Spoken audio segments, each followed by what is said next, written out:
Petite vidéo aujourd'hui sur le deuil des personnes, le deuil des endroits, le deuil des situations. Alors je ne sais pas comment je vais appeler cette vidéo-là. Je ferai peut-être appel à l'IA pour trouver un titre adéquat et qui puisse tout rassembler. C'est pas un hasard, je viens d'avoir mon fil de PC qui vient de tomber. Pour vous expliquer, j'ai eu une discussion avec mon meilleur ami du lycée il y a quelques jours, que j'ai appelé un soir. Et je lui ai raconté quelque chose qui me gênait dans ma situation actuelle. Je l'ai appelé et je lui ai dit, voilà, je t'apprends quelque chose, c'est que je vais quitter l'endroit où je vis dans un an et 4 mois. Il faut savoir que l'endroit où je vis, là, actuellement, je vis ici depuis 2006. 2006-2007. Ce qui veut dire que si je pars l'année prochaine, ça fera 20 ans que je serai au même endroit. J'ai vécu un nombre de choses innombrables ici. J'ai eu 3 lieux d'habitation différents dans ma vie. Un premier lieu de mes 0 à mes 6 ans, dont je me rappelle certains détails, pas autant que celui aujourd'hui bien évidemment. J'ai eu un autre appart où j'ai vécu de mes 6 ans à mon CE2, fin CE2. Et ensuite, je suis arrivé là où j'habite actuellement à la fin de mon CE2. Donc, j'ai expliqué à mon ami au téléphone que j'ai vécu énormément de périodes différentes, d'événements différents. Et aujourd'hui, avec le recul, avec l'âge, j'arrive à voir ces choses-là, en fait, telles vraiment des périodes, j'arrive à les séparer, à voir, en fait, des ambiances différentes à travers les époques. J'ai vécu... juste comme ça de tête, hein, de ce que je me rappelle, j'ai vécu la période 2008, 2009, 2007, lorsque j'étais à la fin de l'école primaire. J'ai vécu ensuite la période 2009-2010, c'est-à-dire vraiment mon entrée au collège. J'ai vécu ensuite la période mi-collège 2010-2011. J'ai vécu la fin de mon collège. Quand je vous décris toutes ces périodes-là, faut bien vous dire, pour moi, dans ma tête, de ce que je m'en rappelle, c'était des périodes très différentes. Si j'arrive à les classer, à m'en rendre compte, à m'en rappeler, je sentais vraiment des ambiances très très différentes selon ces périodes-là. Donc, période de fin de collège, dont je me rappelle aussi très très bien, à l'époque où j'ai eu mon brevet, où j'ai commencé ma chaîne YouTube de l'époque. Ensuite, la période où je suis rentré au lycée, où tout était nouveau, j'avais encore 3 ans d'études classiques à faire. Période que j'oublierai jamais. Ma meilleure année aussi sur YouTube à l'époque. 2013, année de seconde. Ensuite, période mi-lycée, ma terminale, la fin de ma terminale, dont je me rappelle aussi très très bien distinctement. L'ambiance que c'était lorsque j'ai eu mon bac et même dans les mois après. L'ambiance qui retombe quand tu arrives à la fac ou en études supérieures au tout début. Ensuite, les choses que j'ai tentées dans les premières années, après le lycée, qui ont marché, certaines n'ont pas marché. Ensuite, quelques années après, mes premiers succès, les premières choses que j'ai enfin réussi à faire. Donc ça, je le vois encore, je le ressens comme une période encore différente. Ensuite, le Covid, j'ai vécu le Covid ici. Je reviens sur mon bac, mais le moment où j'ai appris que j'avais le bac, j'étais dans cette maison où je suis actuellement. Le moment où j'ai passé le permis, où j'ai galéré sur ce permis, où je vous raconterai un jour quand je l'ai passé, comment ça s'est passé, mais toute l'énergie que j'ai mis, j'étais dans cette maison, donc je l'ai vécu ici.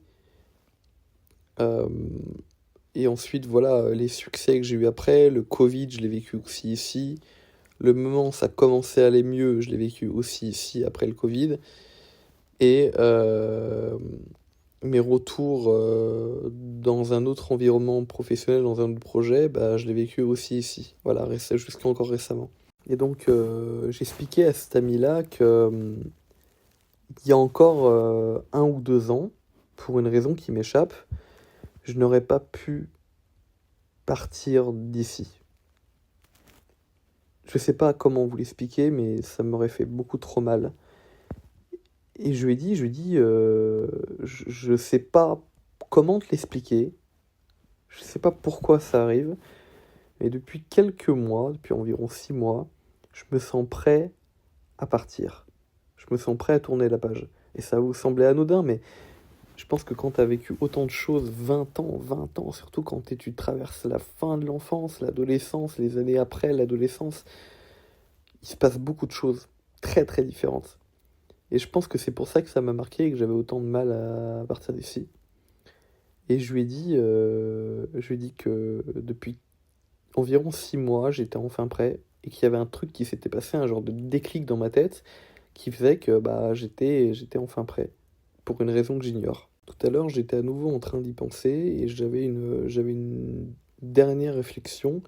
J'étais en train de me dire, en fait, le deuil, le deuil des personnes, le deuil des lieux, le deuil des situations, c'est extrêmement dur. J'étais en train d'y penser et je me disais, quand je partais en vacances, quand j'étais petit, je partais 2 mois en vacances, parce que je le pouvais, parce que les vacances étaient plus longues à l'époque, il y a une vingtaine d'années. Lorsque je partais de France, je quittais mes proches qui étaient en France, et j'étais triste. Et lorsque je quittais mes proches à l'étranger, là où j'étais en vacances, à la fin des vacances, j'étais aussi triste. Mais peu de temps après, je retrouvais les autres. Donc j'étais heureux à nouveau. Et en fait, le truc dont je me rends compte, c'est que si on n'arrête pas, on n'arrive pas à tourner la page sur certaines situations, on peut jamais savoir ce qui nous attend ensuite. On peut jamais avoir même l'espoir d'un renouveau. Comme moi je l'ai vécu lorsque je retrouvais une autre situation, une bonne situation. Et en vrai, quitter, c'est juste avoir mal pour peut-être, si on a la chance et si on se prépare bien, être heureux, peut-être même encore plus, quelques semaines, quelques mois, quelques années après. Pour finir, c'est compliqué cette situation parce que, en fait, je vais pas seulement quitter un endroit, je vais quitter un endroit, je vais quitter des gens et je vais quitter des situations, des gens dans laquelle, si précises dans laquelle étaient des gens. Des situations précises dans laquelle étaient ces gens-là. Tous ces amis que j'invitais chez moi, toutes les choses que j'ai pu faire en fait ici. Je continuerai à voir ces gens, je continuerai à voir ces amis lorsque je reviendrai peut-être là où, par ici, là où je vis, dans le futur. Mais je ne pourrai plus jamais habiter au même endroit, je pourrai plus jamais me mettre à mon siège, là où j'ai fait mes anciennes vidéos lorsque j'étais au lycée il y a une dizaine d'années. Ça sera avec les mêmes personnes, mais ça sera plus jamais pareil à 100%. Et même si je me mets, on utilisait Skype à l'époque, mais si je me mets sur Discord, et que je veux refaire des vidéos YouTube comme à l'époque, sur le même siège que je les faisais à l'époque, je ne retrouverai plus les mêmes personnes avec qui j'étais à l'époque. Je ne retrouverai plus le même interface YouTube. Je ne retrouverai plus les mêmes situations précises. Et en réalité, je pense qu'il ne faut pas hésiter à aller de l'avant quand on ressent qu'on en a besoin, parce qu'on peut trouver mieux. Et que si on reste figé dans les mêmes situations, on peut jamais savoir ce qui nous attend ensuite si on ne fait pas l'effort de changer.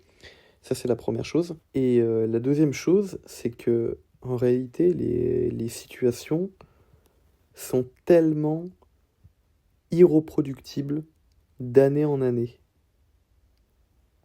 comme je vous le disais, là, moi, ça me fait mal de... Peut-être un peu moins depuis quelques mois, mais ça me fait toujours un peu mal de savoir que quand je vais sauter le pas, je pourrai plus jamais revivre cet endroit-là, avec ces personnes-là, mais en réalité, ces situations-là ont déjà changé et ne sont déjà plus accessibles depuis des années par rapport à ce qu'elles étaient il y a une dizaine d'années.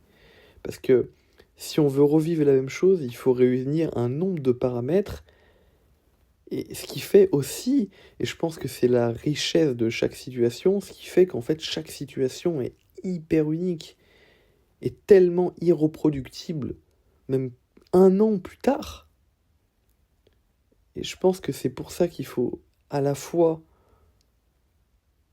profiter grave et se dire qu'en fait la situation même dans laquelle on se trouve à un endroit précis, lorsqu'on aime sa vie ou qu'on aime certains éléments dans sa vie, parce que tout le monde n'a pas une vie parfaite, et ben être conscient qu'en fait c'est tellement rare. Parce qu'en fait, il y a plein d'éléments dans ces situations-là qu'on peut apprécier qui sont dus à des hasards du moment, à des paramètres qui reposent sur des personnes, sur des gens qu'on aime, qui sont là au même moment et qui ne seront plus là dans quelques années, quelques mois. Donc savoir en profiter, et même si c'est extrêmement dur, ne pas hésiter à, si on en a la force, à tourner la page. Voilà. J'espère que je vais réussir à bien vivre cette situation quand ça va arriver. Et voilà, pour ma part, j'étais content de vous partager ça. Alors, désolé pour le caractère très old school de la vidéo. À l'époque, même dans mes dernières années sur YouTube, et c'était déjà il y a une dizaine d'années, hein, j'avais un micro Neumann, j'avais vraiment fait un setup. C'était pour vous situer à la fin de la mode des ce qu'on appelait les débats sur les vidéos de jeux vidéo. En réalité, c'était pas des débats, c'était des monologues, parce qu'il n'y avait pas plusieurs personnes qui discutaient entre elles. Et moi, j'avais commencé à faire ça sur des canapés, sur un canapé, et je parlais de sujets comme je le fais là aujourd'hui. Donc je m'excuse parce que bah du coup c'est une chaîne de talk aujourd'hui. Je le fais de manière un peu plus rustique en étant dans mon lit, en filmant ça avec juste un iPhone sur Snap, en montant de manière très, très sale la vidéo, mais en vous parlant vraiment de manière authentique. Et donc je m'excuse pour le cadre, mais ça sera un peu le principe de cette chaîne. Ça sera de vous parler de manière la plus authentique possible. Et voilà, en tout cas c'est drôle que je revienne un peu à peut-être à une des derniers types de vidéos que j'ai pu réaliser il y a une dizaine d'années. Voilà. Et c'est devenu après complètement la mode, pour ceux qui ne le savent pas, qui sont jeunes aujourd'hui.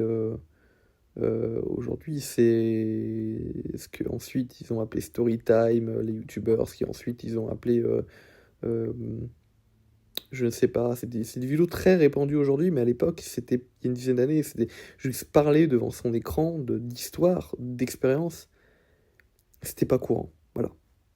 Donc je suis content d'y revenir et j'espère que vous avez apprécié. Et n'hésitez pas à me dire ce que vous pensez de ce que je vous ai dit, de comment vous ressentez les choses. N'hésitez pas à partager votre expérience dans les commentaires et je serai très heureux de vous lire. Voilà. Allez, à la prochaine.